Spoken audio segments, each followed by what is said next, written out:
Focus తమిళనాడులో ఎన్నికలకు రెండేళ్ల ముందే పొలిటికల్ హీట్ అమాంతం పెరుగుతోంది. ఇప్పటి నుంచి ఒక లెక్క ఇకపై ఒక లెక్క అనేలా మారింది.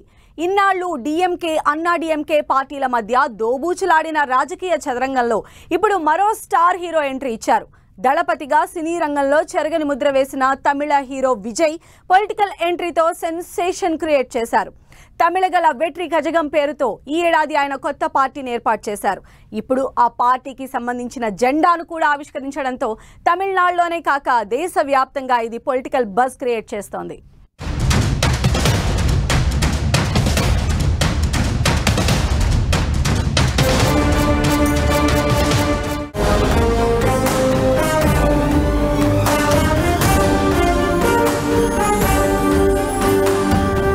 తమిళ రాజకీయాల్లో పొలిటికల్ హీట్ అమాంతం పెరిగింది. పాలిటిక్స్ లోకి అడుగుపెట్టిన కోలీవుడ్ స్టార్ హీరో విజయ్ మరో అడుగు ముందుకేశారు. తన పార్టీ తమిళిగ వెట్రి కళగం జెండాను ఆవిష్కరించారు. అలాగే పార్టీ గీతాన్ని కూడా విడుదల చేశారు. చెన్నైలోని పనయూరులోని పార్టీ ఆఫీస్లో జరిగిన ఈ కార్యక్రమంలో విజయ్ తల్లిదండ్రులు, ఫ్యాన్స్, పార్టీ నేతలు పెద్ద సంఖ్యలో హాజరయ్యారు. పార్టీ సిద్ధాంతాలను తెలుపుతూ జెండా ఎజెండాను ప్రజల ముందు ఆవిష్కరించారు విజయ్.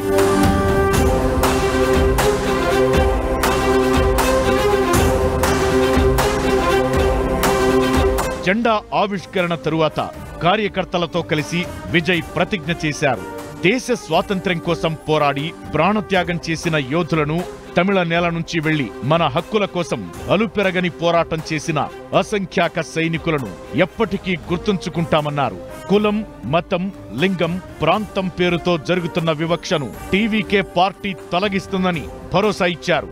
ప్రజలకు అవగాహన కల్పించి అందరికీ సమాన హక్కులు, అవకాశాల కోసం కృషి చేస్తామన్న విజయ్ సమానత్వం అనే సూత్రాన్ని బలంగా సమర్థిస్తామని స్పష్టం చేశారు. ஒரு கட்சிக்கான கொடியா மட்டும் இதை நான் பார்க்கலைங்க. தமிழ்நாட்டோட வருங்கால தலைமுறைக்கான ஒரு வெற்றிக்கான ஒரு கொடியா தான் நான் பார்க்கிறேன். அது வரைக்கும் கான்ஃபிடென்ட்டா இருங்க. நல்லதே நடக்கும். வெற்றி நிச்சயம். மீண்டும் சந்திக்கும் வரை நன்றி, வணக்கம். మరో రెండేళ్లలో తమిళనాడులో అసెంబ్లీ ఎన్నికలు జరగనున్నాయి. దీంతో విజయ్ పార్టీ జెండా గురించి పెద్ద చర్చే జరుగుతోందక్కడ. ఇంతకీ ఆ జెండాకు అర్థమేంటి, అందులో ఉన్న గుర్తులేంటని విజయ్ అభిమానులు, ఇతర రాజకీయ పార్టీల నేతలు కూడా పెద్ద ఎత్తునే చర్చించుకుంటున్నారు. జెండాలో అడ్డంగా ఎరుపు, పసుపు, ఎరుపు రంగుల పట్టీలున్నాయి.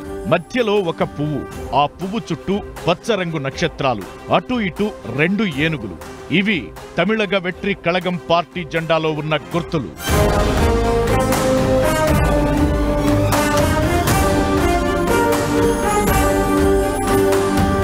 విజయ్ పార్టీ జెండా అందరినీ ఆకర్షించేలా ఉంది. ఎరుపు, పసుపు రంగులతో కూడిన ఈ జెండాలో మధ్యలో ఓ పువ్వు కనిపిస్తుంది. ఆ పువ్వుకి 2 వైపులా ఏనుగులు ఉన్నాయి. ఇక ఈ జెండాలో మధ్యలో కనిపించే పువ్వు ఏంటా అని చాలా మంది కన్ఫ్యూజ్ అవుతున్నారు. కొంతమంది అయితే అది ఉదయించే సూర్యుడని భ్రమపడుతున్నారు. కానీ ఆ పువ్వు పేరు వాగై పుష్పం. అంటే మన రోడ్ల పక్కన కనిపించే దెరిసిన చెట్టు అన్నమాట. తమిళంలో వాగై అంటే విజయానికి చిహ్నంగా భావిస్తారు. తమిళనాడు చరిత్రలో దీనికి చాలా గుర్తింపు ఉంది. పార్వతీదేవి మహిషాసురుణ్ణి సంహరించే ముందు ఈ వాగై చెట్టు కింద ఘోర తపస్సు చేసినట్లు తమిళ పురాణాలు చెబుతున్నాయి. అంటే దుష్ట శిక్షణ, శిష్ట రక్షణ ఉండేలా వాగై పుష్పం సూచిస్తుందని అంటున్నారు. అప్పట్లో చోళులు, పాండ్యులు పరిపాలించిన సమయంలో యుద్ధంలో గెలిచిన వారికి ఈ పూలతోనే దండలు చేసి స్వాగతం పలికేవారు. ఈ పూలని విజయానికి ప్రతీకగా చూస్తారు. అధినేత పేరు కూడా విజయ్ కాబట్టి ఈ పువ్వును పెట్టడం విజయ సూచికగా భావిస్తున్నారు.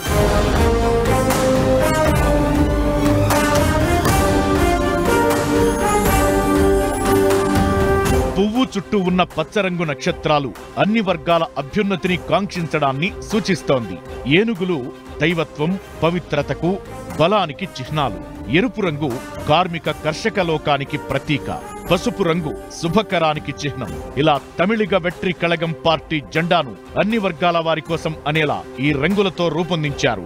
పార్టీ గీతం కూడా అందరినీ ఆకట్టుకునేలా జెండాను ప్రజలకు చేరువ చేసేలా రూపొందించారు. దీంతో విజయ్ టీవీకే పార్టీ ప్రజల్లోకి వేగంగా వెళుతుందని భావిస్తున్నారంతా.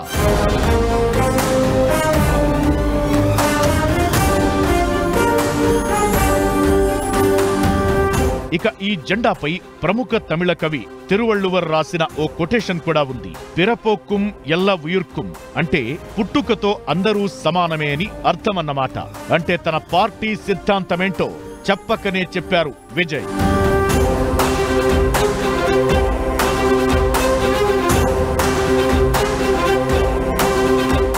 రాజకీయాల్లో బండ్లు ఓడలు, ఓడలు బండ్లు అవడం కామనే. ఎన్నో మిరాకిల్స్ జరుగుతూ ఉంటాయి. అనూహ్యంగా ఈ ఏడాది ఫిబ్రవరిలో విజయ్ రాజకీయ పార్టీని ప్రారంభించారు. అయితే లోక్సభ ఎన్నికల్లో పోటీ చేయబోనని ముందే స్పష్టం చేసిన ఆయన ఇతర పార్టీలకు కూడా మద్దతివ్వలేదు. 2026లో జరిగే తమిళనాడు శాసనసభ ఎన్నికల్లో బరిలోకి దిగుతానన్నారు. అంతే వేగంగా పార్టీ అజెండాను ఆవిష్కరించారు. అయితే వచ్చే ఎన్నికల్లో ఆయన ఒంటరిగా పోటీ చేస్తారా లేదా పొత్తులకు ముందుకొస్తారా అనేది ఇంకా స్పష్టత రాలేదు. కానీ పొలిటికల్ గ్యాప్ను మాత్రం ఫిల్ చేస్తారనేది రాజకీయ విశ్లేషకుల అభిప్రాయం. మరి విజయ్ సంకల్పం నెరవేరుతుందా?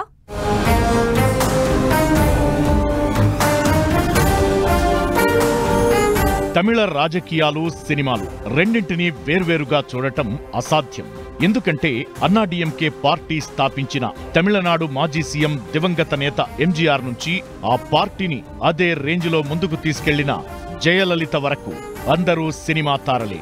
ప్రజాదరణ, స్టార్డమ్ ఉన్న సమయంలోనే రాజకీయ అరంగేట్రంతో సంచలనం రేపిన నటులే. అన్నాడీఎంకే కంటే ముందు డీఎంకే పార్టీ పుట్టింది. దాన్ని నడిపించిన నాయకుడు కరుణానిధి కూడా సినిమా ఇండస్ట్రీ నుంచి రాజకీయాల్లోకి అడుగు పెట్టిన వారే. గొప్ప రచయితగా, వాగ్దాటి గల కవిగా, నాయకుడిగా ఆయనను తమిళ ప్రజలు ఆదరించారు. ప్రస్తుతం సీఎంగా ఉన్న డీఎంకే అధినేత స్టాలిన్ కూడా తండ్రి చూపిన బాటలో నడుస్తున్నారు. మనవడు ఉదయనిధి స్టాలిన్ మొన్నటి వరకు సినిమాల్లో నటించి మంచి పేరు తెచ్చుకున్నారు. ఆ తరువాత తండ్రికి చేదోడు వాదోడుగా డీఎంకే పార్టీలో చేరి మంత్రి అయ్యారు.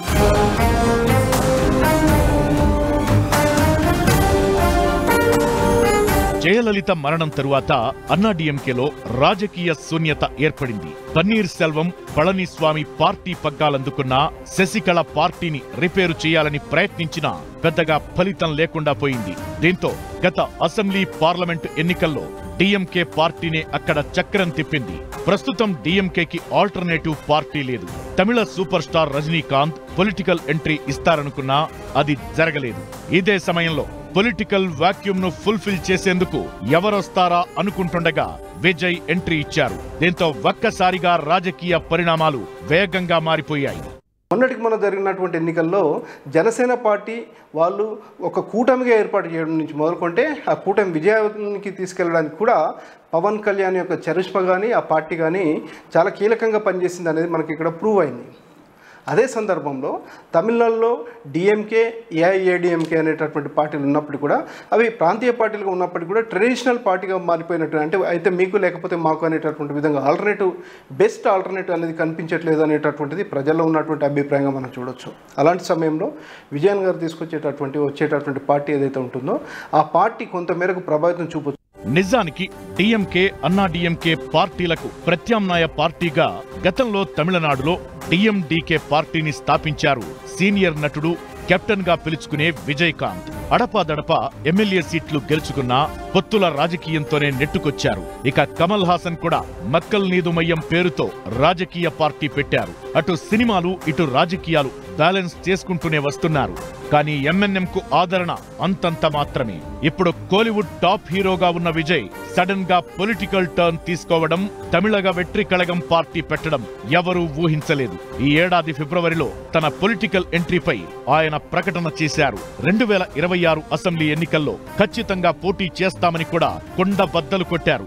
అంతేకాదు ఇక రాజకీయాలపై ఫుల్ ఫోకస్ పెడతానని, సినిమాలు చెయ్యనంటూ కూడా సంచలన ప్రకటన చేయడం తమిళనాట పొలిటికల్ హీట్ రాజేసింది. నేతలు గతంలో పనిచేసినటువంటి ఎంజీఆర్ నుంచి మొదలుకుంటే ఎన్టీఆర్ వరకు, నిన్న మొన్నటి పవన్ కళ్యాణ్ గారి వరకు, అంతకుముందు చిరంజీవి గారు పార్టీ పెట్టి దాన్ని తీసుకెళ్లి మళ్ళీ కాంగ్రెస్లో విలీనం చేసిన ఇవన్నీ అంశాలు ఉన్నటువంటి నేపథ్యంలో ఏ మేరకు ఈ రాజకీయాల్లో వీళ్ళు ఉండగలుగుతారనేటటువంటిది భవిష్యత్తే నిర్ధారించే అవకాశం ఉంటుంది. ఓపికతో పాటు ప్రజా సమస్యలపైన అవగాహన, ప్రజా సమస్యలకు పరిష్కరించలేకుండా ప్రభుత్వాలు ఉంటే వాటిని నిలదీసేటటువంటి క్రమంలో ఎక్కడ కూడా వెనుకడుగు వేయకపోతే రానున్న రోజుల్లో ఖచ్చితంగా ప్రజలు వాళ్ళకు పట్టం కట్టే అవకాశం ఉంటుంది.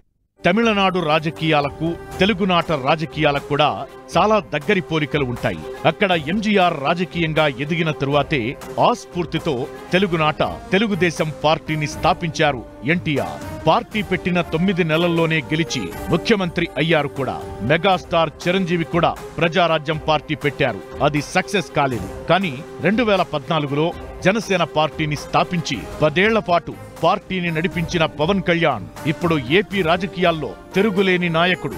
గత ఎన్నికల్లో 100% స్ట్రైక్ రేట్తో గెలిచి డిప్యూటీ సీఎం అయ్యారు. కాబట్టి సినిమా స్టార్డం పొంది పొలిటికల్ గాను ఉన్నత శిఖరాలను అధిరోహించొచ్చనడానికి ప్రస్తుతం పవన్ బెస్ట్ ఎగ్జాంపుల్. అయితే తమిళనాడులో ఎన్నికలకు ఇక 2 ఏళ్లే సమయం ఉంది. మరి విజయ్ పార్టీని ఈలోపు పికప్ చేసుకోగలరా? సంస్థాగతంగా క్షేత్రస్థాయిలో బలోపేతం చేసుకుని గట్టి పోటీ ఇవ్వగలరా అనేదే అందరి ముందున్న ప్రశ్న. చెప్పలేం. రాజకీయాల్లో ఎలాంటి మిరాకిల్స్ అయినా జరగొచ్చు. ప్రజలు ఇప్పటికే అలాంటి అద్భుతాలను చూశారు కూడా. విజయ్ పొలిటికల్ ప్రస్థానం ఎలా ఉండబోతోందో కాలమే నిర్ణయిస్తుంది.